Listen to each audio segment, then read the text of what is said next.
Durante 10 años, la desaparición de una universitaria continuó siendo un misterio, hasta que una nueva prueba científica arrojó una luz diferente sobre un hombre que había sido siempre el sospechoso.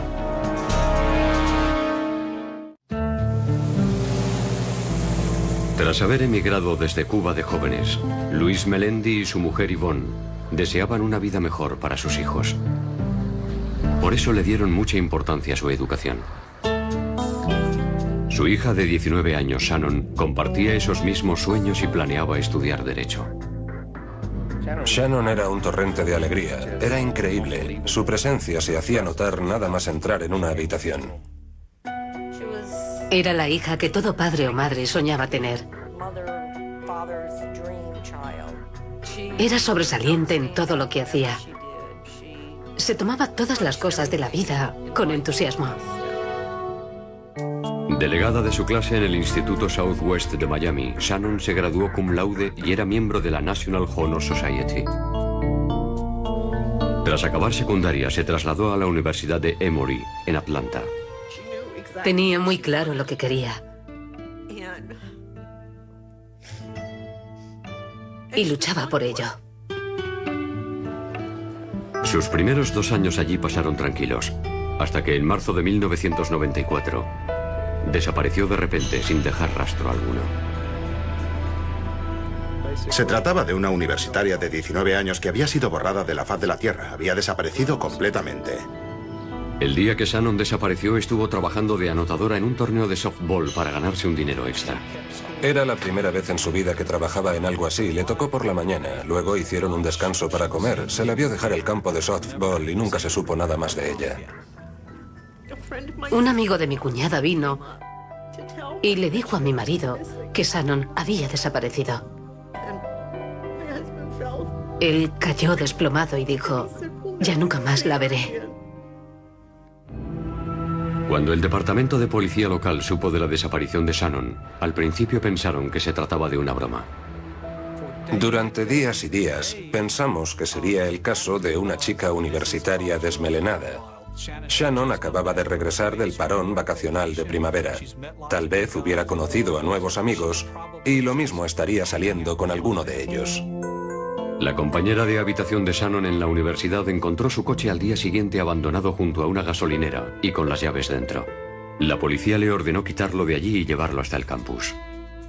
Así que ese coche nunca fue considerado como prueba hasta muchos días después de la desaparición de Shannon. Días en los cuales mucha gente habría montado en ese coche o incluso lo habría conducido. 11 días después de la desaparición de Shannon, el personal de la universidad recibió una llamada. Una voz masculina llamó a la Universidad de Emory al número de información afirmando que tenía a Shannon y que más adelante exigiría el pago de un rescate. El individuo dijo: tengo el anillo de Shannon, tengo el anillo que le regaló su tía. Ella se encuentra bien aunque echa de menos a su familia, y colgó. En ese momento sí creímos que Shannon seguía con vida. Esperábamos oír de nuevo noticias suyas, pero no fue así. El FBI rastreó la llamada. Procedía de una cabina telefónica situada a unos 30 kilómetros. Allí no había huella dactilar alguna, pero sí encontraron una pequeña bolsita de tela con el anillo de Shannon envuelto en cinta adhesiva. Era una esperanza. Era la primera vez que pensamos que podríamos recuperar a Shannon. Por favor, devuélvanos a nuestra hija. Se lo suplico, devuélvanosla. Te queremos, Shannon. Shannon Melendi lleva desaparecida desde marzo. La estudiante de la Universidad de Emory fue vista por última vez el sábado. Su familia y amigos solo esperan que alguien haya visto algo y ofrecen una recompensa de $10.000. Siguen distribuyendo carteles con la fotografía de Shannon. Simplemente deseo que se encuentre bien y que quienes la raptaron se sientan arrepentidos y la liberen. La policía interrogó a todos los que estaban en el campo de softball, el lugar donde Shannon fue vista por última vez. El gerente del club deportivo dijo que Shannon se encargó de llevar el marcador de uno de los primeros partidos. El pitcher de aquel partido le contó a la policía una historia asombrosa. Por el amor de Dios, todos tendrían que haber prestado atención a lo que estaba pasando aquel día. Fue muy extraño. Nunca antes me había ocurrido nada parecido en un partido de softball. Chastain dijo que el árbitro de base no apartaba los ojos de Shannon Melendi. En pleno partido, literalmente se giraba y se ponía a hablar con aquella chica. Ahí estaba yo, en mitad del campo, viendo cómo él se giraba descaradamente y va y me dice, ¡bola! Le repliqué, ¿pero cómo te atreves? Si ni siquiera estabas mirando. Eso me puso furioso, porque estaba provocando que los otros anotaran más carreras. El árbitro era Butch Hinton, de 33 años y mecánico de aviones en Delta Airlines. Era un tío carismático, daba clases de apoyo a los chavales los domingos, participaba mucho en su parroquia, practicaba deportes, obviamente se dedicaba al arbitraje. Cuando le citó la policía, Hinton admitió haber hablado con Shannon ese día, pero afirmó no haberla visto más tras acabar el partido. Declaró haberse ido directamente a casa y llamar por teléfono a varios amigos. Un registro de las llamadas desde su teléfono confirmó su coartada. Sabíamos por la lista de llamadas y de conversaciones con otras personas que Butch había estado hablando por teléfono desde su casa. La policía también obtuvo una orden de registro del domicilio de Hinton, pero no encontraron nada. Y las pistas acerca del secuestrador de Shannon eran escasas. Era frustrante para la policía, pero sobre todo para la familia. Me parecía una eternidad. Mis recuerdos se dividían en anteriores a Shannon y posteriores a Shannon. Me sentía con la personalidad desdoblada. Ya no era el hombre que había sido antes. 6 meses después de la desaparición de Shannon, la policía regresaba a la casa de Butch Hinton. Esta vez para investigar un incendio que había comenzado en la planta de arriba, en uno de los dormitorios. Él alegó que fue un accidente con la aspiradora. Luego, cuando analizamos el origen del fuego, vimos claramente que fue intencionado. Se había derramado y prendido líquido inflamable por el suelo. Había reclamado a su aseguradora. Había un fraude por medio. Mientras investigaba el incendio, la policía se enteró de algo más. Un vecino declaró a la policía que Hinton había encendido una hoguera en su jardín 6 meses antes, la misma noche que Shannon desapareció. Lo describieron como una persona extraña, que incluso les daba miedo, un tipo muy raro. Así que los investigadores registraron la casa de Hinton de nuevo. Esta vez utilizaron una retroexcavadora para ahondar en el lugar de dicha hoguera. Y allí descubrieron algo anormal. Casi una docena de suéteres de mujer, todos de tallas pequeñas. Yo conocí a su mujer. Precisamente fui al colegio con ella y esas prendas que encontramos junto a las cenizas no eran de su talla. Pertenecían a alguien que tuvo que haber vivido allí. La familia Melendi no reconoció ninguno de los suéteres como pertenecientes a Shannon. No es algo muy normal que alguien le dé por enterrar prendas de mujer en el jardín de su casa. Sobre todo cuando dicha ropa no era la de su mujer. ¿Qué le parece que las autoridades federales estén cavando en el jardín de su propiedad?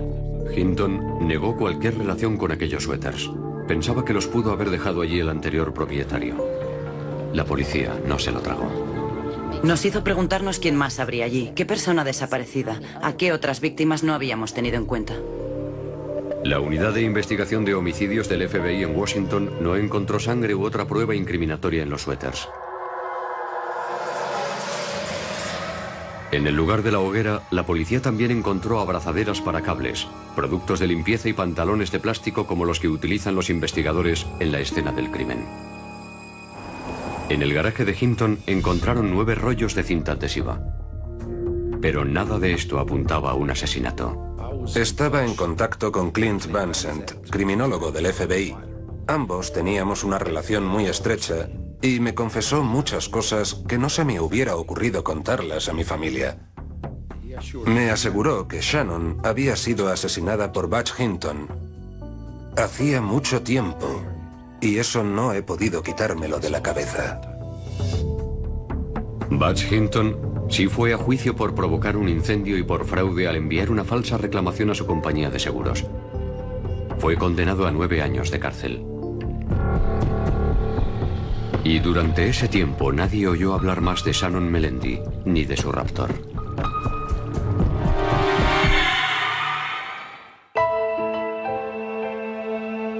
Durante casi una década nadie supo qué le había ocurrido a Shannon Melendi. Sus padres continuaron buscando respuestas y escucharon toda clase de hipótesis, pero todas sin fundamento. Te cambia la existencia. Lo pagas con todo. Tiene consecuencias en tu matrimonio.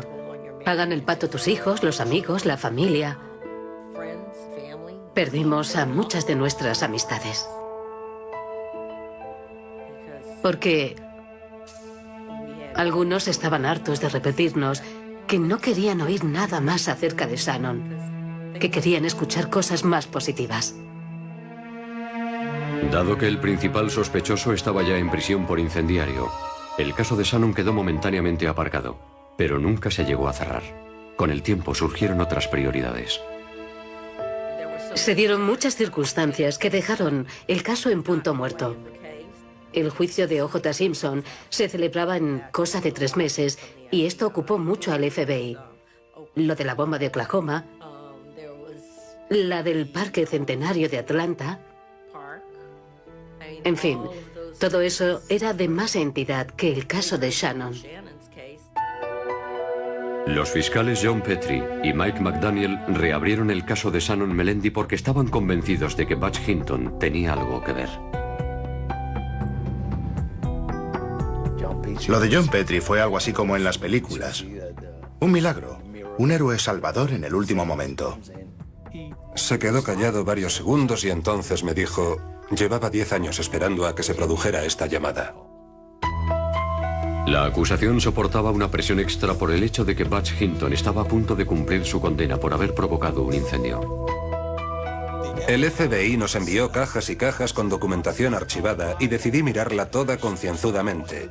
Primero empecé clasificándola, sirviéndome de notas adhesivas, anotaciones y rotuladores fosforescentes para destacar lo que yo consideraba que fueran A, factores clave que indicaban que Butch Hinton era culpable, y B, los que no le inculpaban. Me centré únicamente en ese caso. Pero primero había que comenzar con las pruebas forenses. Y para eso se retrotrajeron al principio de todo.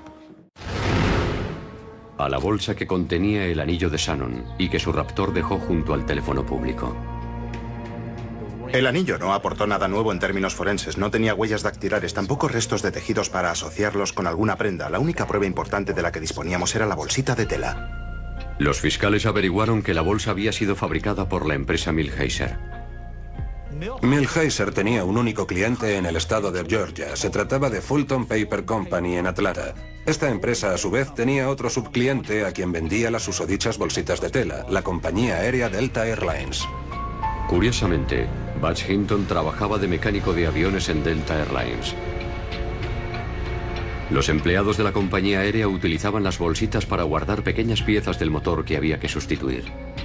Durante la primera investigación, la policía encontró bolsas de tela similares en el cajón de la mesa de trabajo de Butch Hinton.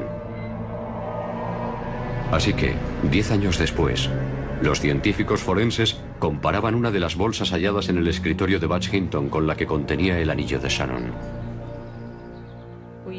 Medimos el largo y ancho de la bolsa, la forma en que estaba tejida y hasta contamos el número de hilos en cada sentido.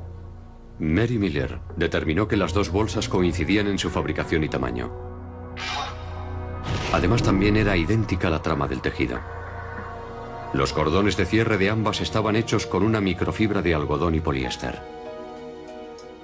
A continuación, los científicos analizaron la cinta adhesiva en la que estuvo envuelto el anillo de Shannon y la compararon con los rollos del mismo material confiscados en el garaje de Butch Hinton unos años antes. La coincidencia era total en lo que respecta al ancho de la cinta, al tipo de adhesivo de la parte interna y a la composición de la cara externa no adhesiva. Pero en la cinta adhesiva que había envuelto el anillo de Shannon, Miller vio algo que había sido pasado por alto todos esos últimos años. Diminutas partículas metálicas, solo visibles a través de espectrómetro de infrarrojos. No era precisamente una situación en la que obviar las partículas ahí presentes. Esto nos llevó a seguir otros derroteros, pues se trataba de un descubrimiento sorprendente. Los investigadores colocaron la muestra sobre un sustrato de carbón para que pudiera verse bajo el barrido de un microscopio electrónico. Recurrimos a un microscopio de electrones y en las imágenes resultantes aparecían partículas de metal que resaltaban con gran brillo sobre el resto. Eso nos indicaba que se trataba de elementos de un elevado peso atómico y además situados en la parte inferior de la tabla periódica. En otras palabras, esas partículas eran únicas. Había una aleación de cobre y níquel que jamás había visto en muestra alguna. A su vez, había otra aleación de tungsteno y cobalto, también desconocida para mí. Un estudio pormenorizado dio con su origen. Los investigadores descubrieron que la única industria que utilizaba esa aleación era la aeroespacial. Increíblemente, en el momento de la desaparición de Shannon, Delta Airlines estaba usando esa aleación para revestir algunas partes de los motores de los aviones. Averiguar que esos metales se hallaban exclusivamente en las plantas de fabricación de aviones o en los hangares de reparación de los mismos, creo que fue fundamental en el caso. Los científicos encontraron esa misma aleación de metal en los rollos de papel adhesivo incautados en el garaje de Butch Hinton. Seguramente porque los habría sustraído de su trabajo. Lo que encontramos en esa decena de rollos, una vez que fueron analizados, fue que contenían las mismas partículas de ese metal poco común que también había en la cinta adhesiva hallada junto a la cabina telefónica y dentro del coche de Butch Hinton. La acusación supo un dato más acerca del pasado de Butch Hinton que dejó boquiabiertos a todos.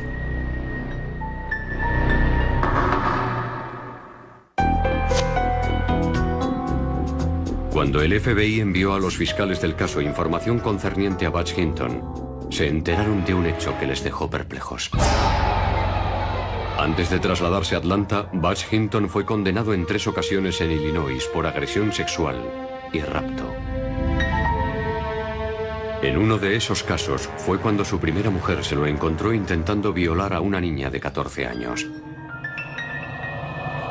Más tarde, testificaría en su contra. Le había puesto cinta para embalar en la boca.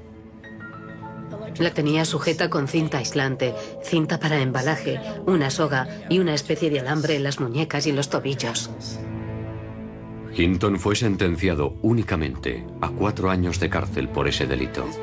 Ese juez condenó a Hinton a solo 4 años. Encima, luego salió a los 2 y se mudó a otro estado, concretamente a Georgia, donde acabó con la vida de mi hija. En el caso de Shannon Melendi, la acusación sabía que Hinton la había conocido durante un partido de softball. Seguramente comerían juntos en un restaurante cercano. Sin embargo, Shannon no regresó al campo de softball para los partidos de por la tarde. La acusación cree que llevó a Shannon a su casa y allí la agredió sexualmente. Al final de esa tarde, él hizo varias llamadas telefónicas a su mujer y a algunos amigos para así justificar una coartada. Condujo el coche de Shannon hasta un aparcamiento y dejó las llaves en el contacto. Luego, regresó a su casa donde con toda probabilidad asesinaría a Shannon aquella misma noche. Si incineró el cadáver en la parte trasera de su casa o si se deshizo de los restos en otro lugar, sigue siendo un misterio. Hinton se hizo con el anillo de Shannon, lo envolvió en cinta adhesiva y lo metió dentro de una bolsa de tela. Ambos objetos los había robado de su trabajo. Pero no sabía que dichos objetos contenían aquella atípica aleación de metal existente en su trabajo que lo relacionaría con el crimen. Tras presentar estas pruebas, el veredicto del jurado era predecible. El jurado aquí presente considera al acusado Colvin C. Hinton culpable. Y respecto a la segunda acusación, la de homicidio, ¿cuál es el veredicto del jurado? El jurado aquí presente considera al acusado Colvin C. Hinton culpable. Hinton fue sentenciado a cadena perpetua. Todos lloraron en la sala nada más escuchar el veredicto, sabiendo que se hacía justicia a aquella familia y que ese individuo no volvería a la calle en su vida. ¿Que por qué me impliqué en este caso? Pues no lo sé. Influyó bastante aquella primera conversación que tuve con Luis en la que me dijo: llevaba esperando esto 10 años. Por Dios, no podía defraudar a ese hombre. La obsesión de nuestra familia siempre ha sido evitar que Butch Hinton le hiciera daño a otra familia. Que ésta no tenga que pasar por lo que hemos pasado nosotros. Hay muchos Butch Hintons por ahí sueltos y hay que cambiar la ley para que otras familias no sufran lo que hemos sufrido nosotros. Siempre he estado a favor de la pena capital, pero creo que sería un sufrimiento muy corto para él. Recurrieron a algo tan nimio como una bolsa y dieron con el culpable. Me parece algo extraordinario que se consigan estos logros. Es una muestra de lo avanzado que está este mundo. Es la leche.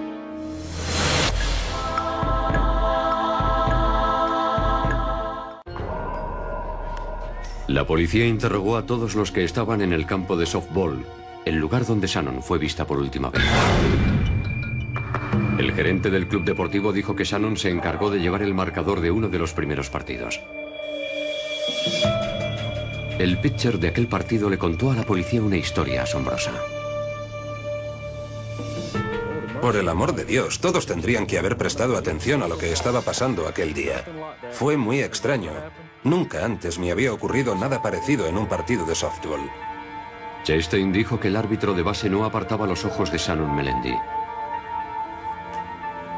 En pleno partido, literalmente se giraba y se ponía a hablar con aquella chica. Ahí estaba yo, en mitad del campo, viendo cómo él se giraba descaradamente y va y me dice, ¡bola! Le repliqué, ¿pero cómo te atreves? Si ni siquiera estabas mirando. Eso me puso furioso, porque estaba provocando que los otros anotaran más carreras. El árbitro era Butch Hinton, de 33 años y mecánico de aviones en Delta. Cuando el departamento de policía local supo de la desaparición de Shannon, al principio pensaron que se trataba de una broma. Durante días y días, pensamos que sería el caso de una chica universitaria desmelenada.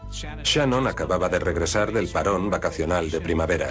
Tal vez hubiera conocido a nuevos amigos y lo mismo estaría saliendo con alguno de ellos. La compañera de habitación de Shannon en la universidad encontró su coche al día siguiente abandonado junto a una gasolinera y con las llaves dentro. La policía le ordenó quitarlo de allí y llevarlo hasta el campus. Así que ese coche nunca fue considerado como prueba hasta muchos días después de la desaparición de Shannon. Días en los cuales mucha gente habría montado en ese coche o incluso lo habría conducido. 11 días después de la desaparición de Shannon, el personal de la universidad recibió una llamada. Una voz masculina llamó a la Universidad de Emory al número de información afirmando que tenía a Shannon y que más adelante exigiría el pago de un rescate. El individuo dijo, tengo el anillo de Shannon, tengo el anillo que le regaló su tía. Ella se encuentra bien aunque echa de menos a su familia, y colgó. En ese momento sí creímos que Shannon seguía con vida. Esperábamos oír de nuevo noticias suyas, pero no fue así. El FBI rastreó la llamada. Procedía de una cabina telefónica situada a unos 30 kilómetros. Allí no había huella dactilar alguna, pero sí encontraron una pequeña bolsita de tela con el anillo de Shannon envuelto en cinta adhesiva. Era una esperanza. Era la primera vez que pensamos que podríamos recuperar a Shannon. Por favor, devuélvanos a nuestra hija. Se lo suplico, devuélvanosla. Te queremos, Shannon. Shannon Melendi lleva desaparecida desde marzo. La estudiante de la Universidad de Emory fue vista por última vez el sábado. Su familia y amigos solo esperan que alguien haya visto algo y ofrecen una recompensa de $10.000. Siguen distribuyendo carteles con la fotografía de Shannon. Simplemente deseo que se encuentre bien y que quienes la raptaron se sientan arrepentidos y la liberen.